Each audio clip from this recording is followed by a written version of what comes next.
Welcome, everybody, at another episode of the Wrestling vs. the World podcast. If you're enjoying your day, sweet. If not, what the hell ever. So, today I've got part one of a three-part consecutive series that I'm giving you guys, covering the three different big periods I want to cover of Chris Jericho's time within WWE. Today's first part, I'm going to cover his 1999 to 2005 run.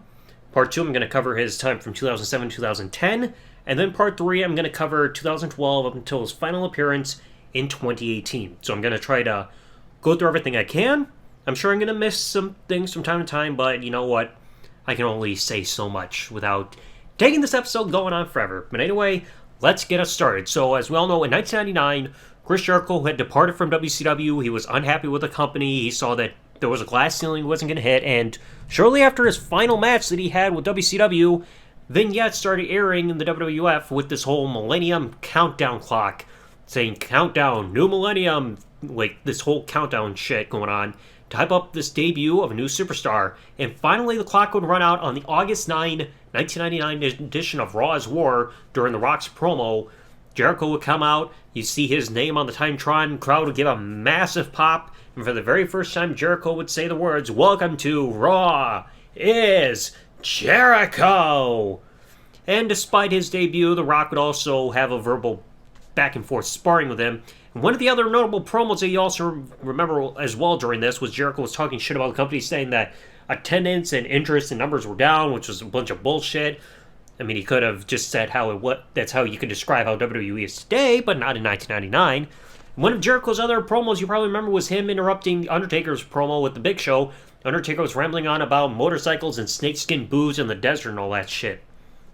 So after this, Jericho's first on-screen feud would be a brief one, going up against the Road Dogg, Jesse James. Both men would also have a match on the debut episode of SmackDown on August 26, 1999.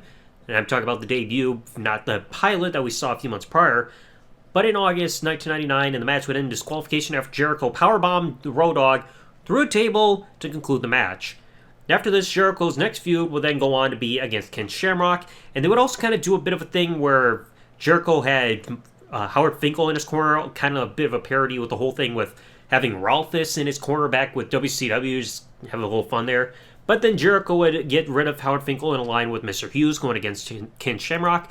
And both men were scheduled to go one-on-one at Unforgiven. However, Shamrock would leave the company right before their match was supposed to happen. So instead, Jericho would have an impromptu opponent instead, being X-Pac. And Jericho would get the victory over there on X-Pac at the pay-per-view instead. And after this, Jericho would then move on to a feud with Chyna over the Intercontinental Championship. After failing to defeat Chyna at Survivor Series for the Intercontinental Championship, he would win the championship from Chyna afterwards in Armageddon. After both Chyna and Jericho would have a match on the December 30th, 1999 edition of SmackDown and in a double pinfall draw, they would both be listed as co-champions of the Intercontinental Championship, and during this time, Jericho would actually turn babyface during the program. But after this whole fighting going on, everything, both of them ended up being booked in a triple threat match with Hardcore Holly at the Royal Rumble to determine the undisputed Intercontinental Champion, and Jericho would get the pin on Chyna to become undisputed Intercontinental Champion. And Jericho would also later on enter the Royal Rumble match, and after entering in number 15, he would last less than 4 minutes. He would get an elimination by getting rid of Bob Backlund, but then would get eliminated by his now former Intercontinental Champion, Chyna. So Jericho is now a two-time Intercontinental Champion, and this reign would not last long at all because he would drop the Intercontinental Championship to Kurt Angle and No Way Out the following month. And this would also then lead to the WrestleMania big match, as Chris Jericho, Kurt Angle, and Chris Benoit would face off in a 2-out-of-3 falls triple threat match where whoever got the first fall of the match would be European Champion, whoever got the second fall would be Intercontinental Champion. Jericho would get the first fall by pinning Chris Benoit, but then Benoit afterwards would pin Jericho to win the Intercontinental Championship, so Kurt Angle lost both titles without taking the decision in the match, and Jericho's time as European Champion would be very brief, as he would lose the championship to Eddie Guerrero the next night on Raw after trying to turn on him at the match's conclusion, and Jericho would also fail to regain the championship at Insurrection against Eddie Guerrero. Now, after this, Jericho would also around this time, Jericho would have a big moment, as on the April 17, 2000 episode of Raw, Jericho would defeat Triple H for the Intercontinental or the WWF Championship to a massive pop. However, Earl Hebner would get pressured into reversing his decision because it was shown that Earl Hebner deliberately did a fast count to screw Triple H. Earl Hebner screwing, yeah, ha ha ha. So, Earl Hebner reverses the decision, and Jericho's win to win the WWF Championship went completely unrecognized. After this, Jericho would then go into a one-on-one feud with Benoit over the Intercontinental Championship. After failing to defeat Benoit at Backlash for the Intercontinental Championship due to a disqualification ending, Jericho would defeat Benoit on the May 4, 2000 episode of SmackDown for his third reign as Intercontinental Champion, but then would lose it the following week on Raw right back to Benoit, and Jericho would also fail to defeat Benoit to try to regain the Intercontinental Championship at Judgment Day in a submission match after passing out to the Crippler Crossface. Following this, Jericho would then go into the King of the Ring tournament and would lose to Kurt Angle in the quarterfinals, which happened at the pay-per-view event, after kissing Stephanie McMahon, who was interfering in the match, and then would take the Angle Slam to lose the match. And of course, his lip lock would get the ire of Triple H, which would then lead to both of them facing off in a last man standing match at Fully Loaded, in which Triple H would narrowly win, getting back to his feet with just 1 second left after delivering a back suplex to Jericho, driving them both through the announce table. Then Jericho would then go back to his briefly continuous feud with Benoit, losing to him 2 falls to 1 in a 2 out of 3 falls match at SummerSlam. And after this, Jericho would then go back into a feud a bit with X-Pac, both men going against each other at Unforgiven, where Jericho would win the match there at Unforgiven. The next night, he would lose the first blood match to him against X-Pac, and then afterwards, both men would conclude the feud in a steel cage match at No Mercy, which Jericho would get the victory, a match which I believe X-Pac suffered a neck injury due to a powerbomb that he took off the top rope and smacked into the canvas, and a finish where they would end up repeating this finish for Jeff Hardy, Johnny Nitro at New Year's Revolution 2007, where X-Pac was outside of the cage, tried to stop the door being open, but then the drop kick to the steel cage door would fly open. The heel would get hit in the crotch with the door, and then the babyface would escape through the cage. That's what happened here with Jericho and X-Pac, and we would see it again years later. And after this, Jericho would then move on to one of his most infamous feuds, infamous for a bad reason, against Kane. After accidentally spilling a cup of coffee on Kane backstage and making a remark that he hoped that, I hope the coffee didn't burn you too badly, this would send Kane into a rage, because of the whole thing about the fire and burns and everything like that. So this would lead to this feud. After Kane would defeat Jericho both Survivor Series and Rebellion, Jericho would win the blow-off match at Armageddon in a last man standing match after tipping over a wall of barrels onto Kane to keep him off his feet to get the victory. And after this, Jericho would reignite his feud with Chris Benoit over the Intercontinental Championship at the Royal Rumble and would win the championship from Benoit in a ladder match, and then would also later on retain in a fatal 4-way match against Benoit, Guerrero, and X-Pac in No Way Out. After this, Jericho would then be put into a feud with on-screen Commissioner William Regal over the Intercontinental Championship heading into WrestleMania, and Jericho would retain the championship in the opening opener of the pay-per-view, even with one good arm in the build to this and during the match itself, but then would lose the Intercontinental Championship that same week to Triple H. But the feud would still go on with Regal, and we remember the whole segment where Regal got his tea pissed into by Jericho, zip zip. Both men will also face off against each other at Backlash in a Duchess of Queensberry rules match, with Jericho not knowing the rules, which would give Regal the advantage because he knows the rules, Jericho doesn't, so it gives the heel advantage. The first round, Jericho would try to get the victory, but the Duchess ruled that time limit had expired for the first round. Afterwards, Jericho tried to get the win with the Walls Jericho, but when he seemingly got the victory, the Duchess ruled that, during this round, submissions don't count. Then Jericho would get pissed off, take the Duchess, throw her into the ring, put her in the Walls Jericho, and then Regal would get the victory with the pinfall after smashing Jericho with a steel chair to win the match. But then Jericho would win the final match in the impromptu Queen's Cup match or whatever was going on in Insurrection against Regal to put this feud to rest. Following this, Jericho would then go into a tag team with Chris Benoit, and both men would end up teaming together and winning the Tag Team Turmoil at Judgment Day to become the #1 contenders to the WWF Tag Team Championships, a title shot which they would get the next night on Raw, May 21st, 2001 episode of Raw, against a two-man power trip, the match infamously known for Triple H tearing his quad, and Jericho and Benoit would end up winning the match to become tag team champions. And both men would also later on that same week retain the championships in an impromptu fatal 4-way TLC match against the Hardy Boys, Dudley Boys, Edge and Christian, a match best remembered for Benoit suffering a neck injury that was sidelining him over the next year. The tag team title reign for both Jericho and Benoit would end on the June 21st, 2001 edition of SmackDown when they lost the tag team titles to the Dudley Boys. And both men would also compete against each other and Stone Cold in a Trouble Door match at King of the Ring for the WWF Championship, but Stone Cold would still walk out victorious.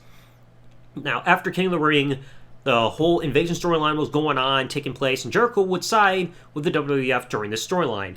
After Team WWF failed to defeat the Alliance at Invasion due to Stone Cold turning heel, Jericho would then go into a feud at SummerSlam going against Rhino, a feud that's best remembered for Rhino hitting the gourd to Jericho through the stage of SmackDown, which would then lead to SmackDown getting a new set afterwards, so set destruction at its finest. And both men would face each other at SummerSlam. Jericho would get the victory there, and Jericho would later have a bit of a feud with Rob Van Dam going at Unforgiven, but would fail to defeat Rob Van Dam for the Hardcore Championship. After this was another big feud, as Jericho, despite being a babyface, would feud with The Rock over the WCW Championship. Both men would square off at one-on-one for the WCW Championship at No Mercy, and Jericho would actually cheat by using his new finisher called the Breakdown, which people probably best remember now as the skull-crushing finale for The Miz, to The Rock on a steel chair to win his first ever recognized World Championship. Both men also would briefly hold the Tag Team Championships during this time, but was very short-lived, and shortly after they lost the tag team titles to Booker T and Test, Chris Jericho would end up losing the WCW Championship back to The Rock on November 5th, 2001 edition of Raw. Now, going after this, we go to Survivor Series winner-take-all match, Team WWF, which Jericho was a part of, against the Alliance. Team WWF would get the victory after Jericho was eliminated by Stone Cold, and Jericho would turn heel towards the conclusion of the match when he would get back into the match and attack The Rock with his finisher, the Breakdown again, almost costing the WWF the match in the process, and would also get confronted on the rampway by The Undertaker.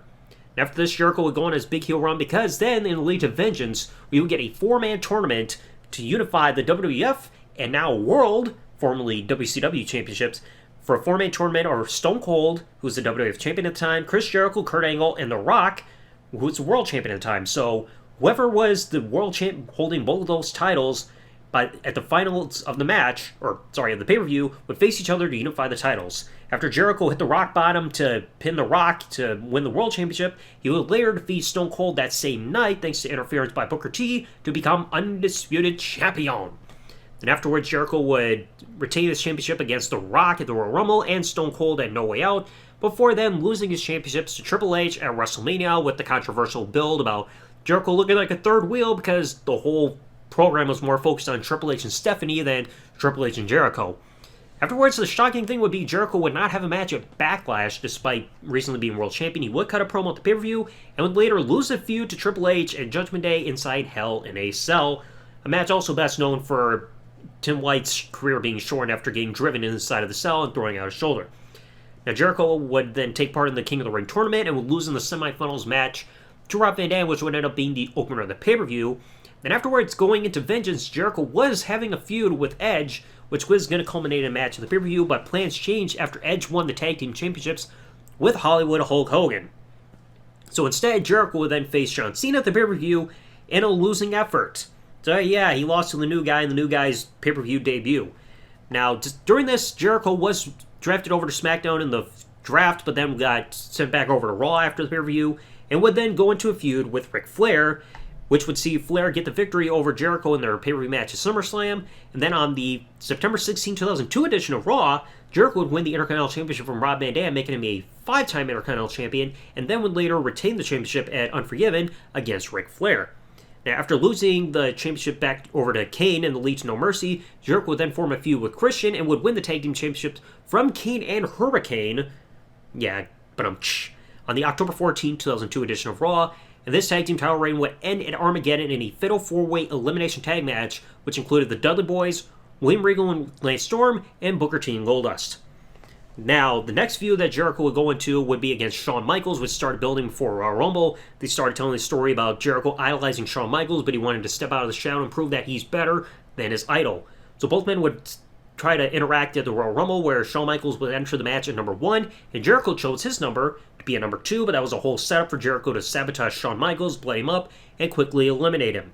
Between Royal Rumble and WrestleMania, Jericho's mini feud that he was having in the meantime was going to be against Test in No Way Out, but he would be replaced by Jeff Hardy due to Test missing an episode of Raw due to travel issues. So that feud got dropped with Test and Jericho would later face Jeff Hardy in No Way Out for a victory. Then Jericho would finally face Shawn Michaels at WrestleMania in a losing effort after taking a roll-up for a pinfall loss. Afterwards, both men would embrace a hug and emotional moment post-match, but then Jericho would hit a low blow on Shawn to show his emotions didn't mean shit. After his tag team won at Backlash against the babyface tag team of Shawn Michaels, Booker T, and Kevin Nash, and after also failing to win the Intercontinental Championship, which had been resurrected for a Battle Royal at Judgment Day, Jericho's next feud would be against Goldberg at Bad Blood, with the whole build saying that somebody was trying to take down Goldberg, and Jericho was actually the mastermind behind it after enlisting the help of Lance Storm. Now, both men, Goldberg and Jericho, still held real-life resentment towards each other due to their troubles with each other backstage back in WCW about trying to work a program together, and they also got physical backstage in WWE in the build to all this. Despite this, both men still managed to work the feud together, and Goldberg would get the victory over Jericho at Bad Blood. Jericho also later on would fail to win the the World Heavyweight Championship in the Elimination Chamber match SummerSlam. It would also fail to win the Intercontinental Championship in a triple threat match at Unforgiven against Christian and Rob Van Dam. Now, when it comes to the Intercontinental Championship, Jericho would briefly win the championship for the 6th time, tying Jeff Jarrett's record on the October 27, 2003 edition of Raw by winning it from Rob Van Dam, but then would immediately drop it to him that exact same night in a steel cage match with the whole rematch clause going on. After taking part and being part of Eric Bischoff's winning team against Team Austin in Survivor Series, Jericho and Christian would then get booked into a program again with Trish Stratus and Lita, with Jericho trying to be in a relationship with Trish and Christian with Lita, who had gotten dumped by Matt Hardy, and they would try to have a whole bet saying that whoever can sleep with their woman first gets $1 Canadian. But as soon as Jericho was feigning feelings for Trish, and then both women end up hearing about the bet, this would lead to a big tag team match at Armageddon where Jericho and Christian would get the tag team victory over Lita and Trish. Despite this, Jericho would then start to feel remorse for his actions, start to develop feelings for Trish, and this would lead to him turning babyface, which drew the ire of Christian himself. Both men would then later on face each other one-on-one at WrestleMania, with Christian getting the victory after Trish ended up striking Jericho because she thought that Christian was trying to touch him, her. And then after the match, Trish would turn heel after attacking Jericho and align herself with Christian. Jericho then tried to continue the feud. He would defeat Trish and Christian in a 2-on-1 handicap match at Backlash, and later on Raw would defeat Christian in a steel cage match, which would write Christian off for a few months due to a back injury he suffered at this pay-per-view. After losing to Batista in a brief feud that they had at Vengeance and failing to win the Intercontinental Championship against Batista and then champion Edge at SummerSlam, the Intercontinental Championship would end up being vacant due to Edge suffering a groin injury at a house show, and Jericho would win the vacant Intercontinental Championship in a ladder match again at Unforgiven against Christian for a record-setting 7th time. But this run would end at Taboo Tuesday when he lost the championship to Shelton Benjamin, who was the very man that fans voted as Jericho's opponent on the night due to Taboo Tuesday having the whole rule saying that fans can vote for different things out of the pay-per-view. Jericho would also later on be a part of Team Orton's tag team at Survivor Series, with Team Orton's team getting the victory, and the stipulation being that since their team won, each member, being Orton, Chris Benoit, Chris Jericho, and Maven, each for 1 week each for a 1 month period getting GM power during Eric Bischoff's time away. During Jericho's Night of Power, he booked a triple threat match for the World Heavyweight Championship of champion Triple H, fellow challengers Benoit and Edge, and the match would end in a draw due to a pinfall submission draw finish between Benoit and Edge, thus making the championship vacant. So Jericho would then be one of 6 men to participate in the Elimination Chamber match in New Year's Revolution, but would be unsuccessful in his mission. Now, after this, heading into WrestleMania, Jericho is one of a handful of men that did not really have a storyline going on leading into WrestleMania 21, which would lead to him coming up with the concept of the Money in the Bank ladder match for the pay-per-view, where the winner retrieves a briefcase, and then for a 1-year period, they can cash in their briefcase to get an immediate world title shot at any time of their choosing, with fellow challengers in the match being Shelton Benjamin, Chris Benoit, Edge, Kane, and Christian, but Edge would get the victory at the pay-per-view to become Mr. Money in the Bank. After failing to defeat Shelton Benjamin at Backlash for the Intercontinental Championship, Jericho, for one night only at One Night Stand pay-per-view, would revise his Lionheart gimmick in his match against Lance Storm, but would lose the match due to interference by Just Incredible. Then after this, Jericho would actually turn heel by attacking John Cena, who he was just teaming with that night on Raw, and would reveal himself to be in a working relationship with Raw General Manager at the time, Eric Bischoff. Jericho would then also be added to the Vengeance WWE Championship match, which originally was just John Cena Christian, but would be added to make it a triple threat match, but would fail to win the WWE Championship, and would also fail to win his one-on-one title shot against John Cena at SummerSlam as well. Now, around this time, Jericho was planning to leave the WWE due to constant burnout from wrestling, and also wanting to take time to tour with his band Fozzy. And around the time of SummerSlam, he actually signed a short-term extension on his contract to end after SummerSlam in order to finish his feud with John Cena. and the feud would conclude the night after SummerSlam on the August 22nd, 2005 edition of Raw, where Jericho lost a You're Fired match against John Cena, with the WWE Championship also being on the line. As per stipulation, after the match, Raw General Manager Eric Bischoff would come out to the ring and publicly fire Chris Jericho, who is actually on his knees begging for Eric Bischoff to give him another chance, before security would then take Chris Jericho and escort him out of the arena as he was kicking and begging for his job back, and this would be Jericho's final appearance in a WWE ring for the next 2 years. So this, yeah, quite a lot to divulge within a 6-year period. I mean, Jericho, like I said, 7-time Intercontinental Champion throughout this 6-year run, with a lot of his runs, of course, being short-lived. Well, pretty just about all of them were during this time, but he still had a legendary career. I mean, many amazing matches. His debut was fantastic with the amazing pop.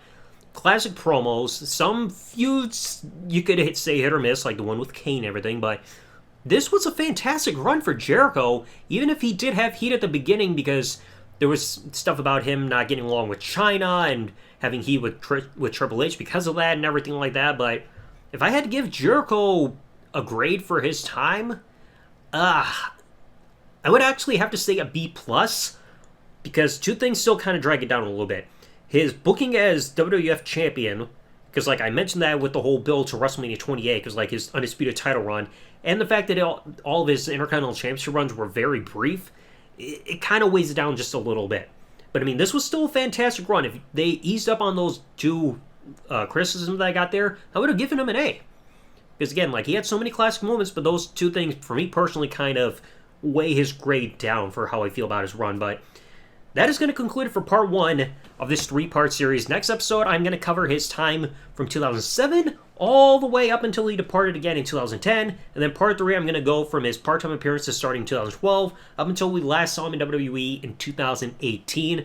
If you guys enjoyed today's episode, please remember, leave a like. If you're listening to this on YouTube, watching this on YouTube, subscribe with that bell turned on. If you're listening to this on any other service, follow if you're listening to this like on Spotify or anything like that. And also comment below, what did you think about Chris Jericho's time during the 6-year window for him in WWE? And hopefully you guys tune in next week, because like I said, we're going to cover that next period, aka his second time. No, what was it again? Second coming of Y2J, that's what it was. So, thanks for listening, everybody. Like, comment, subscribe. Peace out, and good day, everybody.